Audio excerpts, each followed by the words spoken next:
Now for something completely different. Smoke medical weed every day. The following thoughts on Hoppe Hour represent Ryan Hoppe and past it. Listener discretion is advised. Live from Tampa Bay, you are tuned in to Hoppe Hour. He's the voice of a generation that got screwed by the baby boomers. Welcome back to Hoppe Hour. Hoppe Hour. Hoppe Hour. Hoppe Hour starts in 4, 3, 2, Hoppe. Hoppe, Hoppe. This is Hoppe Hour with Hoppe. Oh my God. On the phone line is Rick Rumble from Rumble in the Morning on FM99. What up, bro? To the guy who got screwed over by the baby boomer generation. I just thought it was funny as hell. I laughed out loud. I've not heard that intro. Yeah, ever since AI came around and you got the voices in that, it's fun making like sweepers of fake voices. Like, I actually was doing it ahead of time before everybody else, because what I was doing was I would use those Google Translate and then just record it off of Adobe Audition. I was doing that 5 years ago, so I'd be like, Ryan Hoppe is 6'9", but also can play basketball. Welcome back to Hoppe Hour. And I was doing that, so I don't want to pat myself on the back and say I was ahead of the curve, but I got the idea when you have the Facebook translator where it goes, Rick Rumble, Ryan Hoppe, where it says how to pronounce the name. Yeah. All I'm saying to you, allegedly, is that when I'm very high, I come up with wacky ideas, Rick.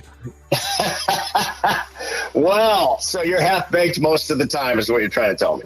I'm totally not half-baked right now.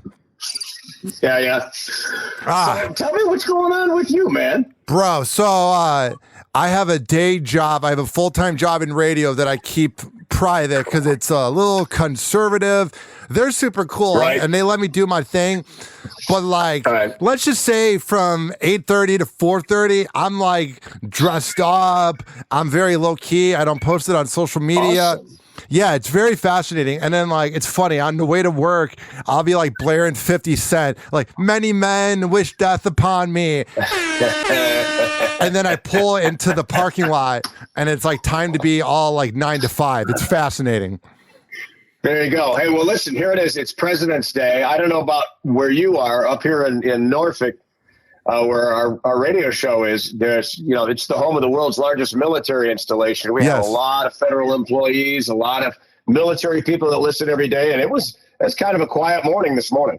Yeah, I actually, so I go to this kava bar called the Chill Room. Kava is very big here in Tampa Bay, and I was drinking a little bit of it today, and one of my friends, Richard, who listens to every one of my episodes and is also going to be sponsoring my podcast with some things, so I'm specifically giving him a little bit of a shout out 4 minutes in. The other reason why I'm giving him a shout out is he was in the Navy up there, and he said you had a Full Metal Jacket sort of segment where you would call people in the morning, and he said he used to listen to that with everybody on his squad.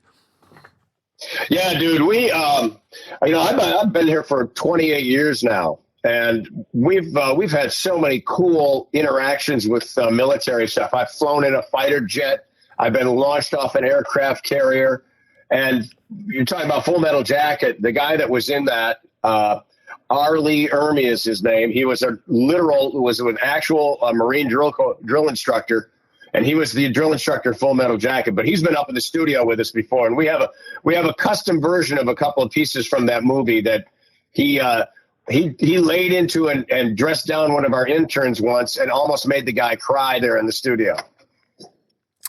Do you ever look back at any of your old content? And I don't want to say cringe, but I'm hearing all these guys that are getting older, like BJ Shea specifically, that says he doesn't have regret about some of the old content he did, but he said he's like a changed person. In your prime, how raunchy were you in your prime? I saved it, by the way. I actually had it made into a coffee mug. I have a memo from a well-known consultant who's still in the business. Yeah. Who called our old radio show when I was on with Tommy It was Tommy and Rumble back in the day, and he called it the dirtiest show in America. How? Well, dude, there's nothing we wouldn't say or do for the most part. And this is before the Janet Jackson Super Bowl was a reset. It was a reset for broadcast radio. And it was supposed to be a reset for broadcasting everywhere, quite honestly, as to what would be tolerated and what wouldn't be. And what people have to remember is when you're on the radio, the radio itself is a finite natural resource. And so that's how the government has control of it. They dole it out. You don't own it. You have a license. It's provided by the gov. And, you can't endanger that license. So after that Janet Jackson thing, which was on broadcast television, which is another finite natural resource, they crushed down on it. And we kind of had to do a wholesale reset. But before that, it was pretty wide open, dude. I got to tell you, I did a segment once. We had a guitar to give away. Gosh, who did that belong to? Oh, geez, what's her name? It doesn't matter, but it's part of the bit. She and her partner had used sperm from David Crosby to make a baby. And so that's where their kid came from. David Crosby is their kid's donating father. And so we had one of her, Melissa Etheridge, we had her guitar to give away. Oh, and my we God. knew the story about her. Yeah. So we hired a lab technician and got a hotel room. And you went into the bathroom of the hotel room and donated a sample. Whoever had the highest sperm count won the guitar. That is amazing. Oh, it was crazy. We had two women making love in our glass elevator once for Aerosmith tickets. I think about even when I worked at the Bone, like before the Me Too movement, there would be like videos of like girls making out on Periscope. And now a lot of those girls are like mothers of like kids because they're like 33 now. And I'm like, oh man, thank God Periscope kind of died. Because there was a lot of amateur pornographic content that I was filming at 21. Dude, one of my first events in promotions was the naked, one of my first events was the naked car wash of 2015. There you go. As we were saying on our show, you used to be able to do stuff. Now, honestly, a lot of the stuff has changed for the better, but it does make you think, and what you just got done saying about, will your content, whatever that content is, these were specialty cases, but, does it last into the future? No, it has to change with the times. There were things that were acceptable that are no longer acceptable. You got to be honest about that. But think about this.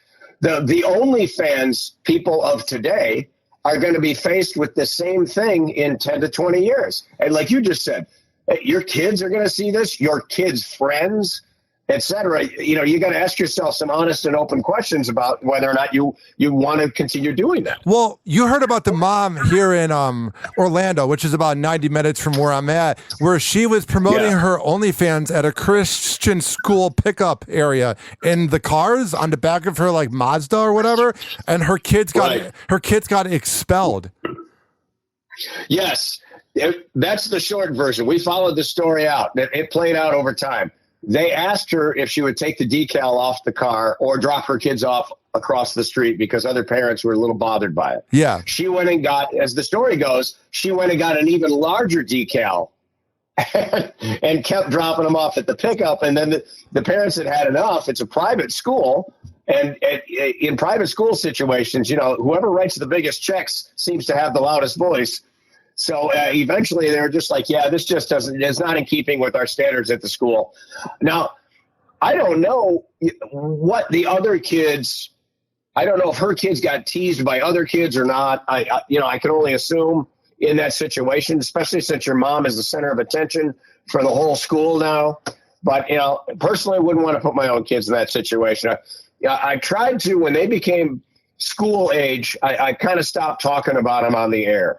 Just because I didn't want them to get any grief. Who, your kids? My own kids, yeah. Yeah, I don't really ever hear about them, which I respect. You do that? And then Opie, from Opie and Anthony, there's really no pictures of his kids online. And I've always, and Woody as well, and I've always respected the DJs. I don't want to say that when you post your kids in their teenage years, you're pimping them out. But sometimes I feel like the Gen X DJs that do that, you're making your kids into like a local celebrity, and it's kind of creepy. And I feel like it's very respectful to just rely on your own content and not pimp out your kids.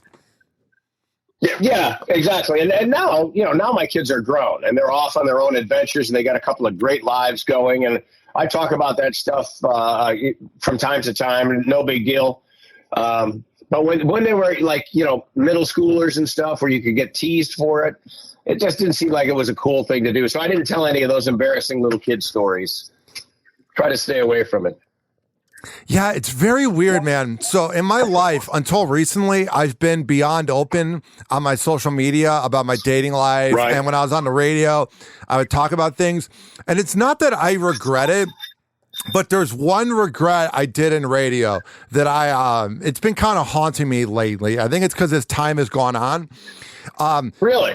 With my second breakup, when I was engaged 7 years ago, when I got engaged at 23, when me and her broke up a year later, I was on the afternoon show and I read off all the reasons why she sucked as a girlfriend. And it was funny radio and it went huge online. It got like 300,000 views.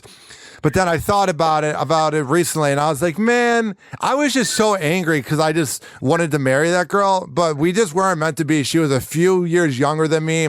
And I've been like I would never unblock her because I don't unblock my exes. But that moment, that might be one regret where I go like, yeah, I probably shouldn't have done that. Too far? Yeah, I was just like, I don't know. I just feel a little bad. Like for my whole 20s, I was like, yeah, screw her, whatever.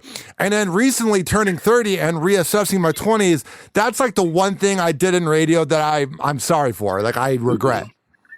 Yeah, well, you know what? That's as much. It's too bad that you were on the radio at the time, but that's really a product of the young 20s. It's like, there's a maturity and an ability to kind of, look over your shoulder and assess things that comes with getting a little bit older.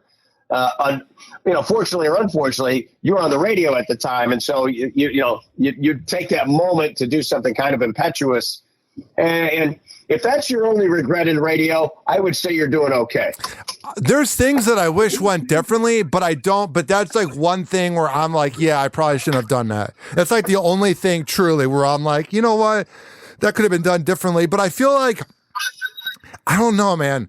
I feel like with the growth of MTV for my generation, with Jersey Shore and Shock Jock Radio and adult cartoons and hip hop music, you can tell me if I'm wrong, but I feel like the millennials that just turned 30, so the ones that were in their 20s and the 2010s, we were very sexual. We partied a lot. And we were just maniacs. And I feel like these Gen Z kids are now turning 20 and they're seeing what my generation did by like partying every weekend and being loud on social media.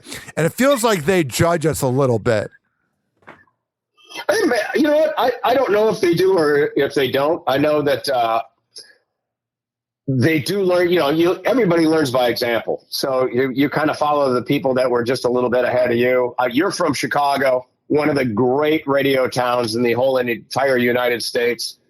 I was a Stephen Gary nut. I was listening to them on YouTube today. Really? Yeah, it's good. That's cool. Well, back in the day, I came up in radio with a guy named Kevin Matthews. Kevin was big in Chicago for a long time. Yes, sir. I did the news for him. We left my hometown together. We went to St. Louis and split up there, and Kevin ended up in Chicago, and I went to do mornings in Philly. And those guys, though, Kevin and I used to make little skits and things and send them, and Stephen Gary would play them on the loop. It was like I got this massive boner. I'm in St. Louis just starting out my radio career. It was fantastic. I love that kind of stuff. And so everybody learns from the people that, preceded them. So, I can't speak to whether or not Gen Zers are after millennials or whatnot, but especially since I'm so far removed from those years. Yeah. But we all have an influence on those that come in the next group in the door for sure. I would say your generation, your mode of radio, you, Opie and Anthony, all those shows definitely influenced me. So I feel like that's kind of where I get the vibe from. But the cool part about the morning show boot camp to me is like you see these moments that nobody will ever see again. And what I mean by that was I will never forget. It was in 2013 at the 25th anniversary when all the best 25 hosts of all time came. And I saw you, and I think, talking to you or somebody, but we were in the back of the room or maybe at a bar or something, and we were hanging out, and you saw Kevin Matthews for the first time in forever, and it was one of the coolest things I've ever seen you two talk. Oh, if I don't know Kevin Matthews, I'm not in radio. I literally met him at a party at his house. He lived 2 blocks from my mother's house. I go to a party at his house. We're cutting up all night long. He finally says something like, "God, you're really funny," or whatever. "Why don't you come down and hang out at my radio show?" And I'm like, "Oh, okay, that'll be fun." And I did. And eventually they offered me a job. And within a year or so, we got hired out of Grand Rapids, Michigan to go to St. Louis. And, thus began quite an adventure. To me, I've never been to Grand Rapids, but it seems like a mini Chicago when it comes to their radio up there. You can sure see the pipeline, can't you? There's a lot of guys that went from Grand Rapids to Chicago. There are a lot of guys. And Grand Rapids, to me, like, especially with like free beer and hot wings, it's like that's definitely a market where you can definitely like just do your thing, make good money. It's not too small, it's not too big. Yeah, I've applied for jobs up there, but I don't know if I ever want to do cold weather again. I've become a wimp for that too. I've lived down here. Like I said, I'm in Norfolk / Virginia Beach, Virginia, and I'm still not far enough south. I envy you just for the weather. And I envy you for having one of the biggest morning shows ever in that market. But I've always wanted to ask you, the few times I've talked to you, I always bring up the Bull because there's YouTube videos of Henry the Bull Del Toro on YouTube and on Mixcloud. Yeah. What was it like replacing him? And this is such inside baseball. Do you think he was copying Steve Dahl? I was listening to a clip of him and he sounded like Steve Dahl in the 80s. It was weird. Dude, I can't speak to that. You know what? I never met the guy. I don't think I've ever heard him actually on the radio. He went across the street when I got here. He had left, and I was his replacement. And we did great stuff on that show. And he went across the street, and he just never got any traction. He was on with like another high-powered personality, a guy named Perry Stone. I don't know if you remember that name. That dude, I used to follow him on Twitter. I somehow found him online, and he would do these like periscopes where he was just being a little racist, kind of. Oh, really? Again, another guy, like I said, we worked across from these guys, so I don't really know what they did on the radio. But it never really got the traction that they were hoping that it would get. So I can't speak to what Henry sounded like back, in his heyday or anything like that, because I've not heard it.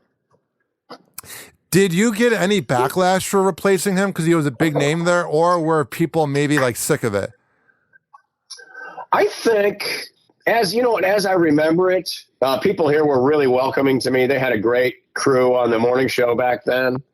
And by the way, that entire show, our entire show has since turned over. Tommy left the show in 2009, and, here we are, 14, 15 years later, with a whole different crew, but we've managed to keep it going. And we're still number one in the market, so I can't complain about that. It's been a blessing. You definitely have one of those comedy minds to you. You're very comedic in the fashion that whenever I've listened and you do interviews, is it the Funny Bone up there, correct? Yeah. Yep. Whenever you have those comics on, you're very good at that. I appreciate that. I love those guys. I like you and I are having this conversation now. And this is kind of an inside radio sort of conversation. If you're in the business, it might be interesting. If you're a casual observer, maybe. But I'm the same way with comedians. I like to know, how does it work? What is your motivation? What makes it work for you? And some guys are great conversationalists, and some guys you can tell are really kind of uncomfortable talking, and they just need to be doing material to make themselves comfortable.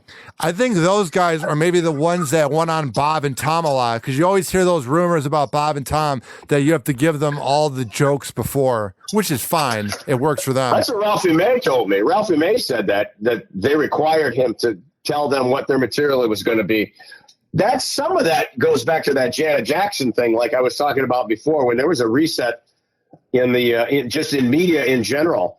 The clean up your language police were out and about, and I think some of that is a product of that situation. And also, I've done my research online about post Janet Jackson nipple. It seemed like there were these religious organizations that were just recording shows just to get them in trouble. Nobody was really offended. Yes. Mancow had that in Chicago, and so did I think Brandmeier. Like, they just would tape the show and just send it in, right? Yes, there was. In fact, I can't remember who it was, but there was one group in particular, and they had it out for a handful of guys, and they were relentless about taping your show, cutting stuff out, saying that they objected. They didn't even live in your community, but they'd fire it into Washington or wherever it was and trying to get you in trouble. It became a thing after a while. Eventually, I think eventually it was exposed as a little bit more than I don't want to say a plot or a conspiracy, but it was an organized attempt to get some of these guys taken off the radio for sure. And what people don't understand is obscenity laws are made up by your local community. They are your community standards. That's where that goes back to. And you being upset about what Johnny B does on a Chicago radio show, and you live in Tulsa, Oklahoma, probably not going to work so much. True. That's so accurate, because whenever I listen to Dave and Chuck up in Michigan, they'll say tits, blowjob, semen. They'll say the dirtiest things, but that must fly in Michigan. Perhaps. And also, honestly, if it's a news story, if it's in the news, you're allowed to accurately report the news. That might be what they're doing, because they'll just be like, a girl was giving a guy a blowjob, and then they all laugh. But it works. I mean, if you can say it, whatever. Yeah. Well, again, back you had asked before about long ago. Stuff got said on our radio show. Nobody ever complained. It was rough and tumble, man. But we were, we had Howard Stern in here 2 or 3 different times before he left radio to go satellite, and he never gained any traction either, because I think we were already doing that act. To me, I think that's one of the cool, underrated, nerdy parts about radio is all these markets had these guys, because everybody talks about Howard Stern and being one of the greatest ever and blah, blah, blah. Yeah, but people don't realize that, like, in Chicago, you had Mancow. In your town, you had Rumble. Yeah. You had Tommy and Rumble. You had Paul and Young Ron in Miami. Like, there were people that held it down. He wasn't going to every market and winning. Oh no, not at all. But to his credit, that's the guy that between him and Rush Limbaugh, that's syndication. Those are the guys you can credit for being, having a syndicate, an ability to just do syndication in radio. And it was good for all of us. I feel bad if he went to somebody's town and crushed the local guy out, but it is what it is, man. Sometimes it's a jungle out there for sure. Now, I'll talk to some people on radio. Like Brother Weeze says he's never listened to Howard Stern, which I actually kind of believe, knowing Weeze, because he's not really a radio guy. Sure. He's a concert promoter that got on the radio that's a maniac, and I love Weeze. But did you ever listen to Howard, or were you one of the guys that didn't? I was always working. So I've had Howard actually. I did mornings in Philly. The henchmen, if you will, on that show used to try and get on our air all the time. So I was up against Howard. Where at? Back in the day, in Philadelphia, that was his first syndication out of New York. Which which one were you on up there? I was on something called Eagle 106. Okay. It was a CHR, and so it was like news was number one in the market. Howard was number 2. John DeBella was number 3. I was number 4. I love that handlebar mustache of John. He just rocks that. He kills it, man. But it was interesting because that was Stern's first big foray into syndication, and he wanted to come to Philadelphia and kind of put DeBella out of business. And they were relentless. They were relentless. It was stunty, and these guys would they would try to get on our air, and it was the Wild West. But that's a long, long time ago. But it was interesting to watch it happen. Did you watch the Dark Side of the 2000s documentary on Vice? No, I did not. You got to watch it. It's Dark Side. Really? They have one for the 90s, 80s, and they have one for the 2000s. And one of the episodes is called Howard Stern versus Opie and Anthony. And they talked about that war they had. And before then, they also talked about Howard's war with Mancow in Chicago when he talked about his dead dad and whatever. And the other one they talked about was John DeBella in Philly. And the thing they talked about very specifically was that Howard had John's wife on in like 95 or 96, and she made fun of him and whatever. And then supposedly a week later, she shot herself in the head in her garage or killed herself. Yeah, she killed herself. And Howard has talked about some of that stuff too. And he now says, and again, it comes with age, but he now says he regrets as hard as he went at some of those people in order to make his own point. You know who You know who as a radio geek, I'll listen to old Don Imus online, and I actually like it. But my goodness, did he not treat people well? He'll be like, "You're a dumb bitch." I'm like, "Whoa."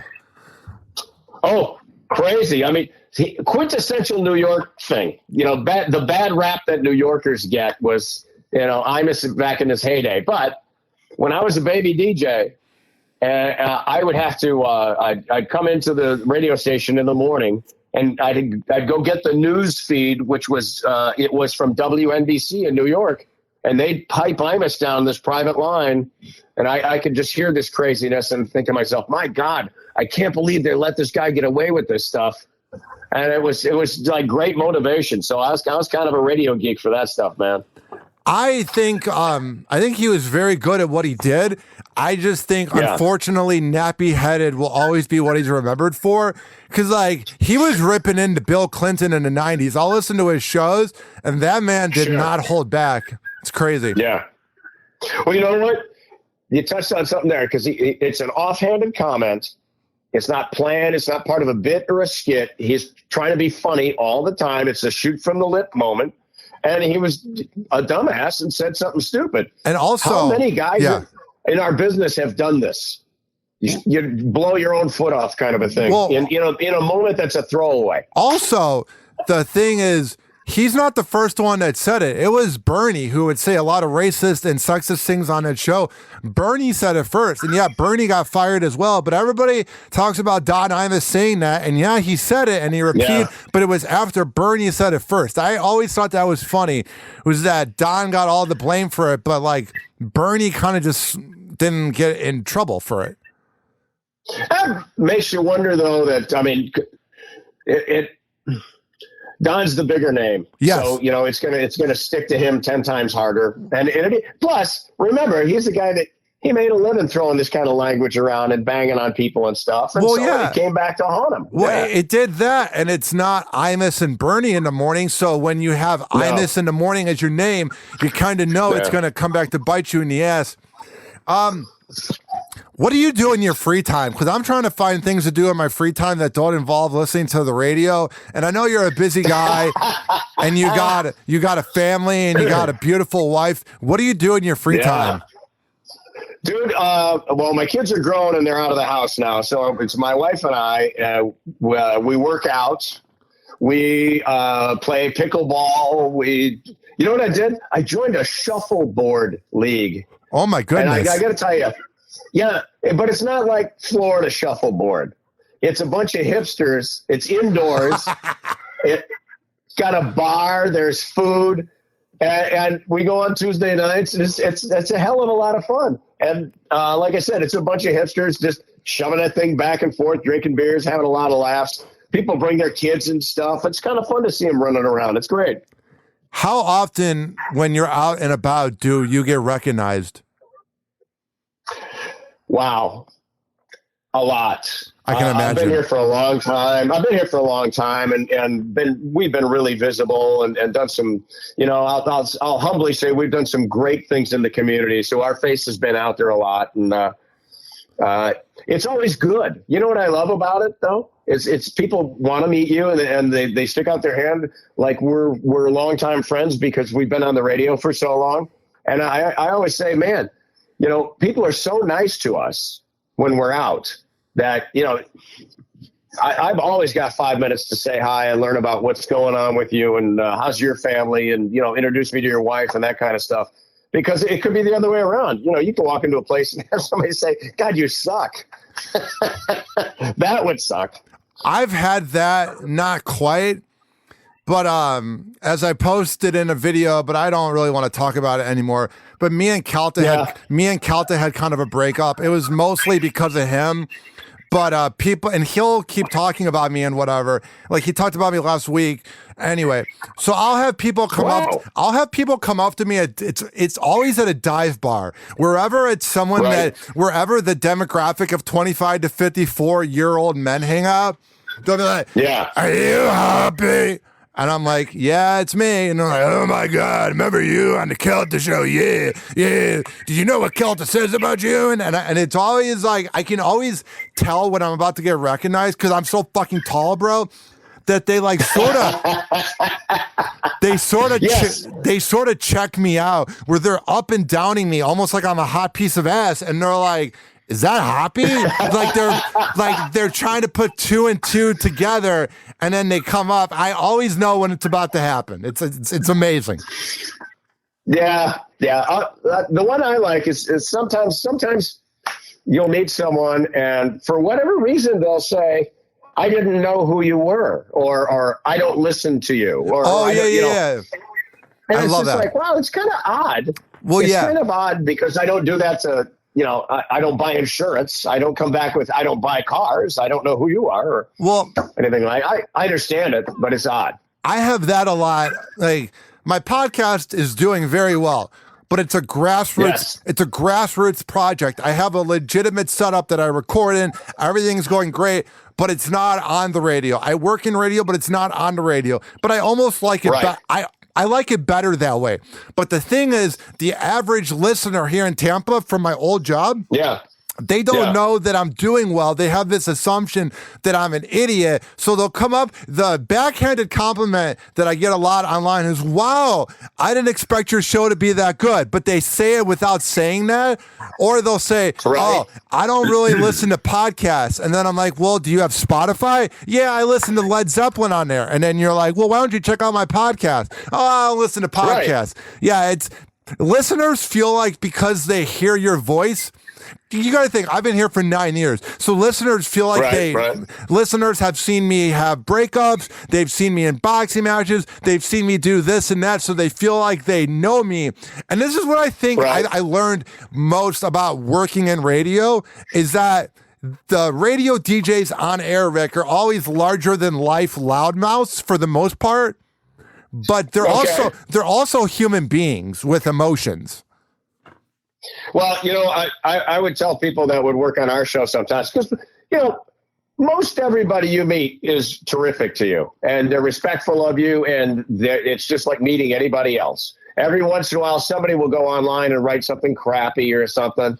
And I try to tell my own guys, sometimes people forget that you're a real person and they just think you're kind of a cartoon character. Yeah. Because you have a role and you do that on the radio. But, for the most part, the the people that I meet are genuinely lovely, and I can't tell you how great they have been over the years to all of us here. I think it's also on the outside looking in, and I'm gonna kiss your ass for a second.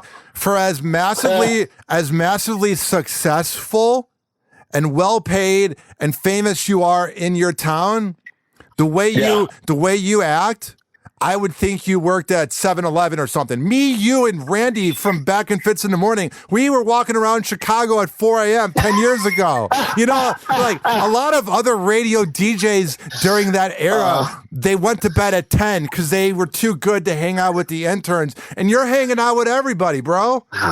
Dude, that was so fun. We raged, buddy. We raged. Yeah, I know. And I'm like, Hoppy, I gotta find a convenience store. It's like 4:00 in the morning. It's okay. We'll go get some chips and whatnot. Yeah. Wasn't there madness going on at that 7-Eleven too? Yeah. Oh my God. Middle of downtown Chicago, like you said, at 4:00 in the morning. Gee whiz, what can go wrong? And not just that, but that was fun. I think somebody fell in the water fountain. Something happened. It wasn't with me. Really? Oh, I know what it was. That was when this was early on in Facebook fan pages, when Facebook fan pages were actually effective, which I really missed. Right. And I remember David Mahoney had a video of like two women fighting outside the Trump Hotel. Remember that? Okay. That's making sense to me. Yes. It was something with that night, and we just missed it, I believe. And everybody was talking about it, and we were just doing our own thing. And I remember we almost walked over there because I think the problem was I was 20 at the time, so I couldn't go to bars. So I could only I could only drink at the hotel. We could only sneak you beers at the hotel. Exactly right. Dude, that was so fun. That was really, really fun. I currently don't have the money for it, but I'm putting it out there that somehow I will be able to afford the boot camp this year because I'm not.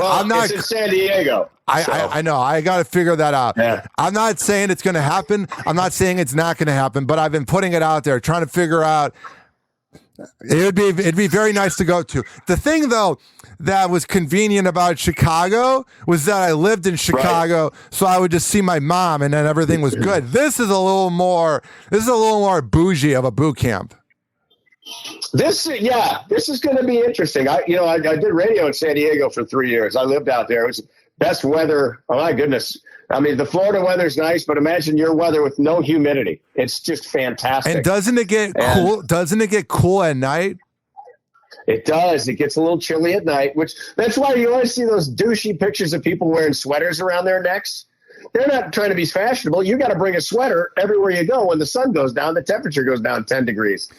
We've had the longest winter here in Florida. It's been about 4 months, and every night has been cool. And it's always my days off of work when it's cloudy. Like today, I'm doing my podcast. I work Tuesday through Saturday. So Sunday and Monday is my day off. And of course, it's like the day that I'm recording 2 podcasts is when it's sunny out. So beforehand, I was actually ready to interview you about 45 minutes earlier, but I'm like, I need some sun because once I'm done with this, the sun's going to be down. Yeah.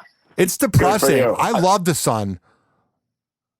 I do too. And it will really change your mood just to get a little vitamin D like that, to get out in the sun and you just feel better. You feel energized. What's the weather like right now in Norfolk? It is chilly. It's clear. The sun's out. I love that. I don't, 45 degrees, something like that. It's a little chillier than I'd like it. I will tell you though, the biggest difference between when I lived in Cleveland for 2 minutes and when I lived in Chicago is that Chicago is partly cloudy and also sunny. So even when it would get negative 20 out, I would blare the heat in my car. And I was pretty much doing a manifestation of moving to Florida. I would literally sweat in my car. So I would feel like I was in a warm climate. Right. When I was in Cleveland, I didn't see the sun once. So it was a little more depressing. Yeah, dude. I grew up in Michigan, and there were very few sunny days in the wintertime. It really gets at you, bro. It makes you not want to drive. Dude. It makes you not want to go out. Yeah. No, you're right. It does. I've always been curious about this. So, like, how big is the minor league sporting teams in Norfolk and in Virginia Beach? Oh, that's interesting. Interesting that you bring that up. We have a great baseball team. It's a AAA team. The Hampton Roads. They're called the Tides. A whole bunch of those guys are going to go to the bigs. They just won like the World Series of minor league baseball this year. The stadium is fantastic. It is like, it's not, cobbled together. It's like a real stadium. It's made out of brick. It backs up to the river. The views are fantastic. Big, really, really good minor league baseball, and our hockey team does really well too. They're both very well attended. Have you ever been like one of the main features at a game? Yeah. What's that? Absolutely. What's that like? Well, I've done it in Major League Baseball too. Back in the day, I've been on the field in St. Louis. I've been on the field in Philadelphia. When you walk out there, in front of a stadium full of people, it's like surreal because there's so many people around you. We did instant vacation night once, and back when I did mornings in Philly. And, you walk in, there's 40,000 people in the stadium, something like that. You're just drawing names out, and these people have to come. They got to bring their suitcases with their clothes, and they're instantly leaving to go on some vacation somewhere if you draw their name. That was the promotion anyway. But to be able to walk out on the field, I've played ball on those fields before in like celebrity games or charity games. And that's surreal to me because I was a kid, dude, I played Little League when I grew up. I love this stuff. And to get a chance to go stand and these immaculately manicured places was just absolutely remarkable. I have a pretty good joke for you. During the opening day of the Tampa Bay Rays, I worked on a sports radio morning show, and we did a broadcast there from 6 to 9 a.m., and it was very cool getting to go into the main floor of the Trop and see the place empty. And let's just say that the attendance during the season wasn't that different. Yes, we knew about that up here even. Because my show's got a sports guy, so we do sports 3 times a morning. So we're to some degree, at least he's up on it. But I get to participate in the conversation. And yes, the Trop has been the topic of conversation more than once. Oh, but what I love is it's like a cult. There are a lot of Rays fans. They just don't want to drive to the game for some reason because they're the top 15 in TV viewership. So they do get viewers on Bally. But there's this weird thing. There's this weird thing, though, bro, where there's enough fans, but they don't want to drive for it, and they use driving as an excuse. And I'm like, how do you think I got to a Cubs game? You think living in Arlington Heights to downtown Chicago wasn't a 40-mile drive? It's very weird. Yeah. Very weird. But you know what? When I lived in San Diego, that was good weather also, like you have. And people would go to the game to see the Padres or the then Chargers. Actually, we had them back then too. But they would like leave during the game. Like they come, get a little sun, get up and go. But it never felt like they were the diehard.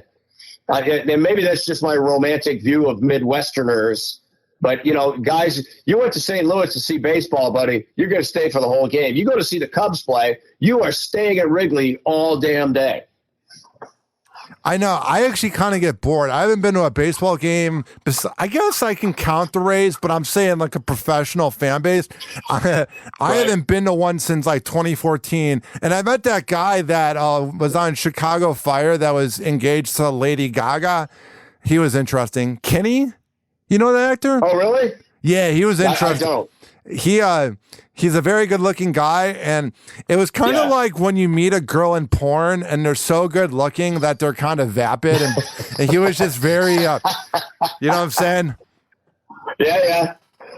I hear you, man. Well, you know what? One thing that you would like is I've gotten to a couple of minor league games this year with our team, the Tides. Yeah. And they have the new rules in baseball. They got a pitch clock. I love it. And the games go by a lot faster. It goes by a lot faster. It goes from awful to manageable. Because you had those pitchers that would be so dramatic. That would take 45 seconds for one pitch. And you're like, bro, you're not that important.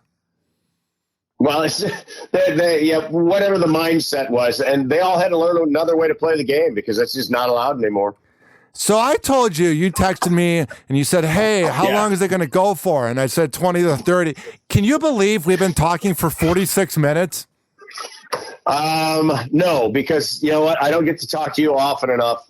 I know. People listening don't understand that you and I have a history that goes back since you were a kid, dude. You were a kid and showed up in Chicago to work with us on our broadcasting convention, and I've always been a fan, and I have loved watching your story. It's interesting, the right? Ups and downs, but it's really interesting, and you work so hard at this podcast. The podcast has no choice but to be a success because you put that kind of time into it. Honestly, though, I'll take the downs in my 20s rather than. I feel like if I would have had immediate success, I think I would have flamed. I think I would have flamed out by 40. I think that's true of a lot of people. You know, the stuff that you learn generally you learn from a negative experience. I hate to say it, but that's what makes you better the next time, and that's what makes you recognize these things on the horizon. You know. Well, I definitely learned like that. I feel like once you work with a big show. And the big show only has their name in the title. You're truly one of a kind and different. But a lot of times when you have the main name in the title, if you have aspirations to do something more, that's not going to happen. Oh, well, on that show or just in general? On that show, if they don't share the wealth, unless like your show back when BJ and Miggs was a show, Brother Weez, you guys have this big dick energy where you want others to shine. You don't like belittle people for ratings. Dude, you guys are different. No. That is that old school. I just don't know if people like the bully on the radio stuff. I'm just not sure. I guess it still flies somewhere, but Tampa loves it because of like. What do you like? I was just gonna say. I like the idea that like the show that I have now. I got Rod that does sports. I've got Sean who's doing the news now for us. I just got a new girl named Rena. She's 22. This is her second radio job ever. And it's just been a total wide-eyed departure for her. She's great. She's having a great time with us. I like the idea. Every time one of those guys is successful, I have some pride in that. And remember, you know, I hired these guys. I need them to be successful. This is important. Man, what's it like having someone that could be old enough to be your daughter on the show? Dude, it's weird. And plus, you know, in order for the show to be a good roundtable discussion, you can't keep reminding her of that. You can't keep pointing out these differences because I want everybody to feel like they have an equal place at the table. You know, I just got more life experience. That's the only difference there. And she's awesome. The mic goes on and all that stuff goes out the window. And she's the only girl on our show. So she really needs to fill that role for us. You know who else from the boot camp does a good job of having younger people on is Dwyer and Michaels. They're phenomenal at that. Yeah. Oh, I know both of those guys for a long time, and they're both loves. Very considerate. They put a lot of time into their radio show, and they have a great relationship. And they're real students of this stuff. Those guys, you know, I know Dwyer, he'll travel around and sit in on other shows just to see how they do it. He's great. You know what's funny? There's this trend I'm realizing that all the and I'm not trying to make you sound old, but all the baby boomers and Gen X, all the baby boomers and Gen Xers that still have a show 30 years later, 40 years later, there's this crazy coincidence, Rick Grumble, that they're all nice enough people. It's crazy. Isn't that nuts? Isn't it crazy? It's weird. I know. I've learned so much. We talk about Morning Show Boot Camp. It's a radio seminar that has been continuous every year for, I don't know, 32, 35 years, something like that. Dude, it might be 36, to be honest. I hate saying that. Right. That could be. I mean, and I've played every role in this thing. I've been just an attendee. I've hosted an hour of it for several years. I'll be on a panel this year doing some stuff. But the networking that you do when you meet people that are in the radio business from all over the country, we all do it a little bit differently. And what you learn, though, is, man, you creativity is energizing. And I've no one's ever treated me badly. Everybody I've met's been a nice guy, so I'm pretty stoked by this. Yeah, I'm thinking of ways to make it happen. It'll definitely be a last minute thing. Like, I'm not booking a hotel tomorrow, but I definitely think I could get like an Airbnb or something. There's definitely, because I'm just thinking of the opportunity, like just to get in front of everybody and to be older and wiser. I'm literally drooling at the mouth thinking about it. Well, that sounds hot. Oh, man. All right, dude. Rick, how can people find your show after listening to this for 52 minutes and 30 seconds? Appreciate that. It's real easy to find. It's just Rumble in the Morning. You put in Rumble and radio, and you're pretty much going to find me, or you're going to find that website that hosts all the videos. But Rumble and radio, generally that would be us. Rumble in the Morning on FM99, bud. I'm not very conservative. I also don't care, but I will tell you, I've been putting my episodes on Rumble, and it's been doing pretty well.